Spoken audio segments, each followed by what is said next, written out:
আসসালামু আলাইকুম সম্মানিত ভিউয়ার্স। এই তো কিছুক্ষণ আগে টাঙ্গাইল জেলার কালিহাতী উপজেলার এলেঙ্গা পৌরসভার পাতালকান্দি নামক স্থানে যমুনা সেতু থেকে বালি ভর্তি একটি ট্রাক ঢাকার উদ্দেশ্যে যাচ্ছিল। পিছন দিক থেকে উত্তরবঙ্গগামী একটি ট্রাক এসে বিবিএ 3 নম্বর ব্রিজের কাছে এসে এমনভাবে চাপ দেয় যে চাপের ফলে গাড়িটি রাস্তার বাম পাশে এমন চাপ দিছে, চাপ দেওয়ার পরে গাড়ি ডাইরেক্ট পাতাইলা করে ফেলাই দিছে। কোন কার গাড়ি আইছে? গাড়ি হলো ইয়ের গাড়ি 11-0 উত্তরবঙ্গের গাড়ি। ট্রাক না বাস? ট্রাক না বাস? ট্রাকটা কয়বার গাড়িটা দরবার করছে কোন বাইলে কাইলা গাড়ি ভাই, পুরান গাড়ি ভাই। 11-0 যে কোন গাড়ি আছে খাড়া করা আবার কো গাড়ি ভাই রাস্তার মাঝখানে পাতালি করে না হলো জোরামু ভাই।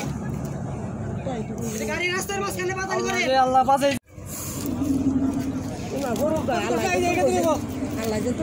নাম কি তোমার ভাই? তোমার নাম কি? আমার নাম কাকন। কাকন, বাড়ি কোথায়? বাড়ি আমার টাঙ্গাইল পুরাতন বাস স্ট্যান্ড।